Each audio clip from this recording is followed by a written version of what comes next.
Assalamualaikum warahmatullahi wabarakatuh. Bagaimana kabarnya anak-anak? Semoga selalu dalam keadaan baik ya. Walaupun proses belajar mengajar kita masih via daring, namun kesehatan kita harus tetap dijaga dan tentunya belajarnya harus tetap semangat ya. Baiklah, pada kesempatan ini Ibu akan menyampaikan materi elastisitas dan hukum Hooke.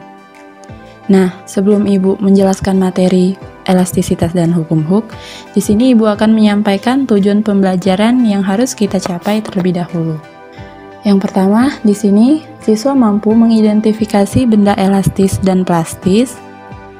Kemudian, siswa mampu menjelaskan sifat elastisitas.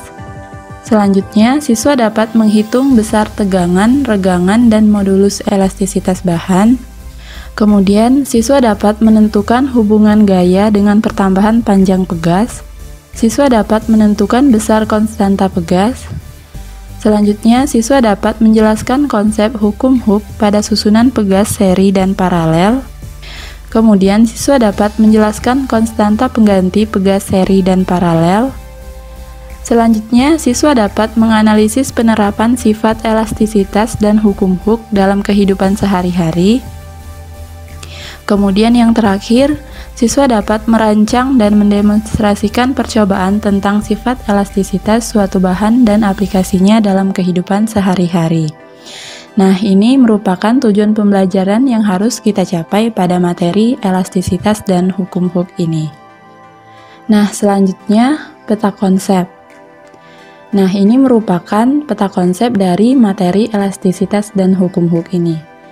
Tentu saja nanti kita akan belajar elastisitas, kemudian di sini akan membahas tentang modulus yang terdiri dari tegangan dan regangan. Kemudian hukum Hooke, ini merupakan persamaan dari hukum Hooke, yaitu F sama dengan K delta X.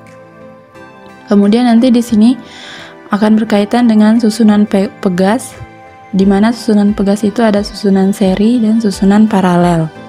Kemudian juga nanti kita akan membahas energi potensial pegas. Inilah peta konsep dari materi elastisitas dan hukum Hooke. Kita langsung ke materi benda elastis.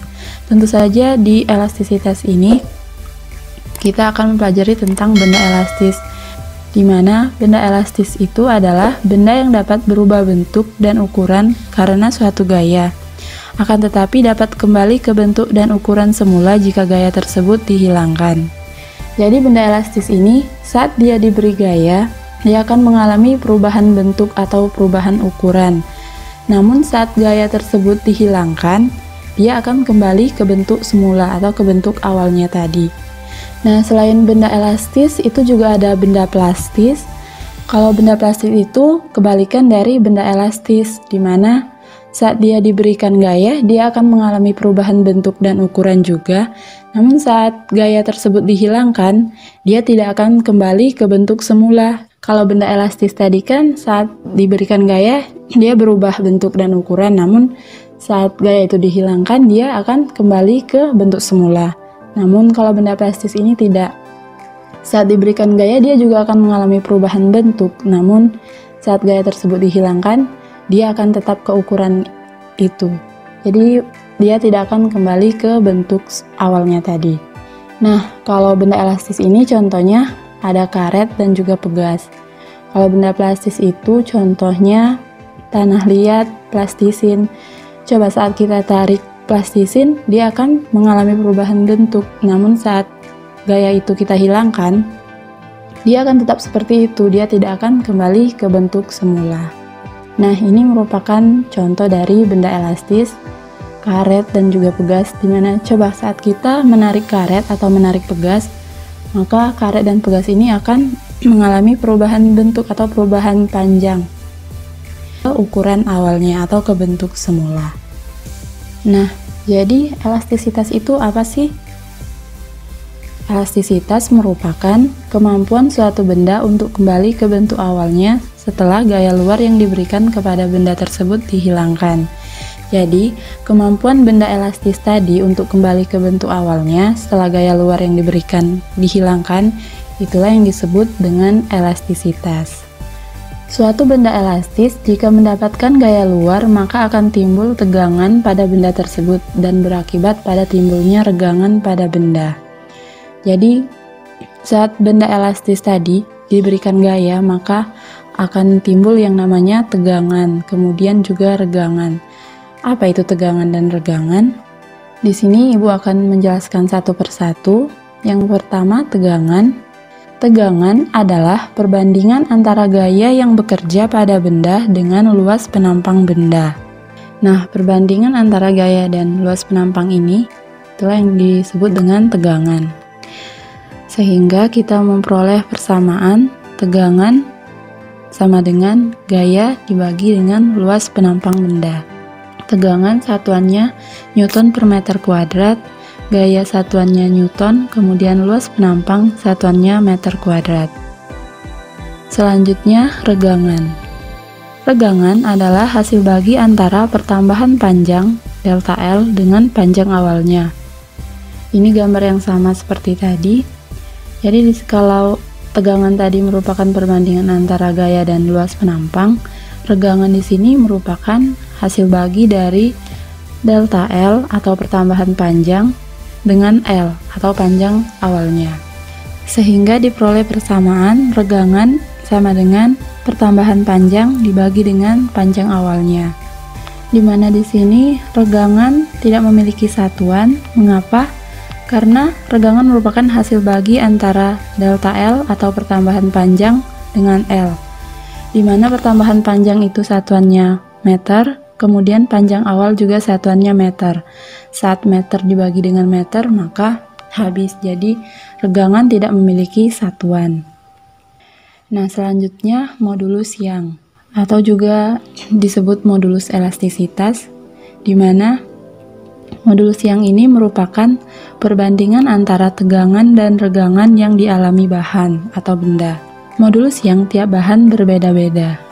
Karena tadi modulus Young atau modulus elastisitas ini merupakan perbandingan antara tegangan dan regangan, sehingga persamaan dari modulus elastisitas atau modulus Young ini adalah tegangan dibagi dengan regangan.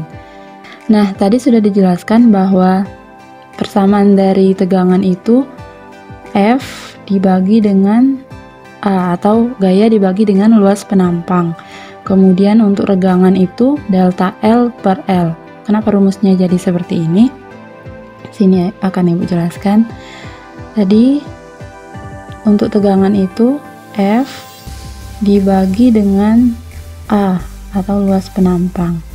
Kemudian karena rumusnya tegangan dibagi dengan regangan, jadi awalnya seperti ini. Regangan tadi delta L dibagi dengan L. Nah, kemudian kita tulis tadi F per A. Nah, selanjutnya ini kita ubah menjadi perkalian. Kalau dia mau diubah jadi perkalian berarti di sini naik ke atas namun posisinya dibalik, sehingga menjadi L per delta L, sehingga menjadi F per A dikali dengan L per delta L. Itulah di sini ditulis modulus elastisitas sama dengan F dikali L per A dikali delta L yang didapatkan dari persamaan ini tadi. Baiklah, selanjutnya E di sini. Nah, keterangan di sini E itu adalah modulus Young. Nah, tadi pada slide sebelumnya sudah dijelaskan bahwa modulus Young setiap bahan itu berbeda-beda. Nah, ini terdapat beberapa contohnya. Aluminium modulus Young-nya 7 dikali 10 pangkat 10, baja 20 dikali 10 pangkat 10, besi modulus Young-nya 21 dikali 10 pangkat 10, dan seterusnya. Selanjutnya, hukum Hooke. Hukum Hooke adalah gagasan yang diperkenalkan oleh Robert Hooke. Di mana bunyi dari hukum Hooke yaitu jika gaya yang diberikan pada sebuah pegas tidak lebih besar dari batas elastis bahan, maka pertambahan panjang pegas sebanding atau berbanding lurus dengan gaya tariknya.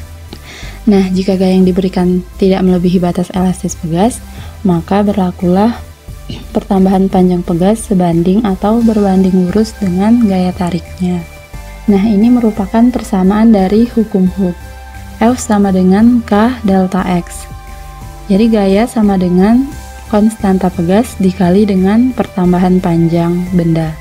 Nah, sini ada keterangannya. F sama dengan gaya pada pegas yang satuannya Newton. Kemudian K adalah konstanta pegas yang satuannya Newton per meter. Kemudian delta X pertambahan panjang yang satuannya meter. Hukum Hooke pada pegas berlaku untuk semua susunan pegas, baik pegas tunggal maupun pegas ganda. Susunan pegas terdiri dari dua macam, yaitu susunan seri dan susunan paralel. Nah, ini merupakan pegas yang disusun secara seri, kemudian ini pegas yang disusun secara paralel. Sini Ibu akan menjelaskan satu persatu. Susunan seri. Nah, tadi juga sudah diberikan gambar dari susunan seri. Kemudian konstanta pegas pengganti untuk rangkaian seri yaitu 1 per K total sama dengan 1 per K1 ditambah 1 per K2 dan seterusnya, tergantung ada berapa pegas yang disusun secara seri. Jadi untuk mengetahui konstanta pegas totalnya, itu kita menggunakan persamaan ini. Kemudian untuk susunan paralel, ini gambarnya tadi.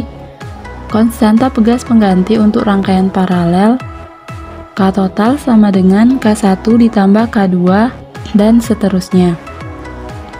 Jadi untuk susunan paralel mencari K total atau konstanta pegas penggantinya, yaitu tinggal dijumlahkan saja K1 ditambah dengan K2. Misal di sini ada pegas lagi ditambah dengan K3 dan seterusnya, tergantung ada berapa pegas yang tersusun. Nah, selanjutnya energi potensial. Energi potensial pegas adalah usaha yang dilakukan pegas pada saat pegas mengalami pertambahan panjang. Jika pegas ditarik sejauh delta X, maka pegas akan memiliki energi potensial sebesar EP sama dengan setengah dikali K dikali delta X kuadrat, atau EP sama dengan setengah dikali F dikali delta X. Nah, ini merupakan persamaan dari energi potensial pegas. Nah, itulah materi dari elastisitas dan hukum Hooke yang dapat Ibu jelaskan. Namun sebelum Ibu menutup materi ini, di sini Ibu akan menunjukkan virtual lab dari percobaan hukum Hooke. Jadi meskipun kita tidak bisa melakukan percobaan secara langsung, di sini kita bisa menggunakan virtual lab sebagai alternatif. Nah, di sini sudah ada sebuah pegas. Sebelumnya kita aktifkan dulu. Di sini adalah nilai dari konstanta pegasnya, kemudian ini gaya yang dikenakan. Seperti yang sudah Ibu jelaskan tadi, bahwa persamaan dari hukum Hooke yaitu F sama dengan K dikali dengan delta X. Jadi pertambahan panjangnya itu berbanding lurus dengan gaya yang diberikan. Sekarang kita buktikan. Kita misalkan konstanta pegasnya 500 Newton per meter. Kemudian kita berikan gaya 50 Newton. Nah, pegas mengalami pertambahan panjang sebesar 0,100 meter. Kemudian kalau misal kita turunkan menjadi 30 Newton, nah pertambahan panjangnya juga menurun menjadi 0,060 meter. Jadi, untuk persamaan hukum Hooke F sama dengan K delta X itu terbukti. Itu pun sebaliknya, saat gaya yang diberikan diturunkan, maka pertambahan panjangnya juga akan semakin kecil. Kemudian kita misalkan konstanta pegasnya kita naikkan. Nah, pertambahan panjangnya mengalami penurunan. Artinya pertambahan panjang pegas itu berbanding terbalik dengan konstanta pegas. Bisa kita lihat semakin besar konstanta pegasnya, pertambahan panjangnya semakin kecil. Saat kita turunkan, pertambahan panjang pegasnya meningkat. Jadi untuk formulasi hukum Hooke F sama dengan K dikali delta X itu terbukti karena pertambahan panjang pegas itu berbanding lurus atau sebanding dengan gaya yang diberikan dan berbanding terbalik dengan konstanta pegas. Nah, selanjutnya kita coba untuk pegas yang disusun secara paralel dan seri. Kita aktifkan dulu.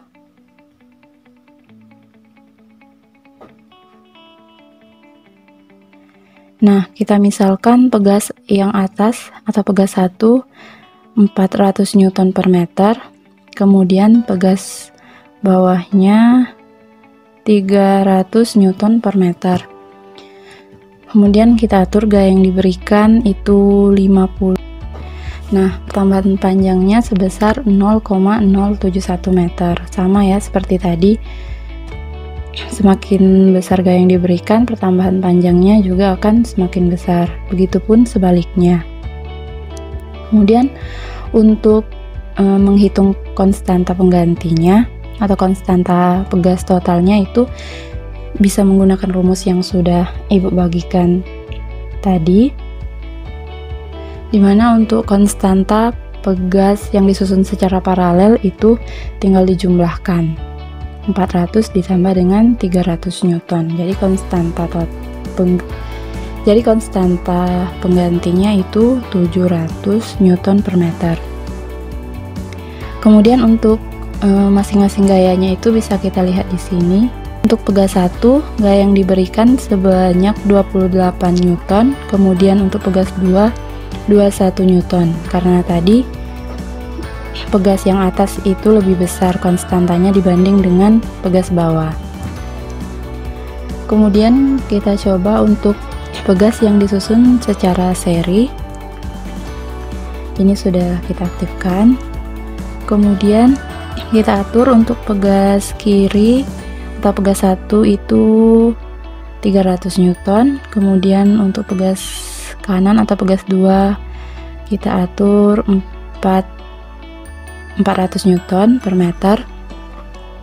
Kemudian gaya yang dikenakan kita atur seperti tadi 50 Newton. Bisa kita lihat di sini pertambahan panjangnya sebesar 0,292 meter. Sama juga ini, semakin besar gaya yang diberikan, semakin besar juga pertambahan panjangnya. Kemudian untuk konstanta pegas penggantinya itu bisa kita hitung untuk seri dengan rumus 1 per K total atau K pengganti sama dengan 1 per K1 ditambah 1 per K2. Itu adalah konstanta penggantinya. Kemudian untuk gayanya, karena dia tersusun secara seri, jadi gaya yang dibutuhkan atau gaya yang diberikan itu sama. Selanjutnya kita coba untuk energi potensial. Di sini bisa kita pilih grafik batang, pola energi, atau pola gaya. Kita coba dulu untuk grafik batang. Kita aktifkan terlebih dahulu.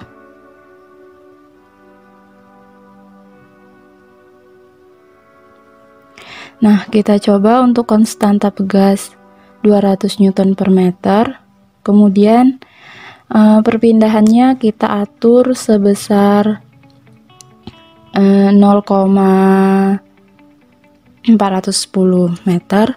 Seperti yang kita ketahui tadi, persamaan dari energi potensial yaitu EP sama dengan setengah dikali K dikali dengan delta X kuadrat, atau EP sama dengan setengah dikali F dikali delta X. Jadi energi potensial itu berbanding lurus dengan pertambahan panjang atau di sini perpindahan. Jadi semakin besar pertambahan panjang atau perpindahan, maka energi potensialnya juga akan semakin besar. Begitupun sebaliknya. Kemudian untuk gayanya juga itu sama, semakin besar pertambahan panjang, gaya yang diberikan itu artinya juga semakin besar. Kita lihat untuk pola energi. Nah, di sini energi potensial dan perpindahan hubungan. Dimana semakin besar perpindahan, maka energi potensialnya juga semakin besar. Artinya energi potensial dan perpindahan itu berbanding lurus. Untuk pola gaya, ini gaya yang dikenakan dengan perpindahan itu sama, dimana saat perpindahan semakin besar, maka gaya yang dikenakan juga akan semakin besar. Jadi gaya dan perpindahan juga berbanding lurus. Baiklah, inilah virtual lab dari percobaan hukum Hooke. Baiklah, sekian yang dapat Ibu sampaikan. Semoga bermanfaat. Ibu akhiri. Wassalamualaikum warahmatullahi wabarakatuh.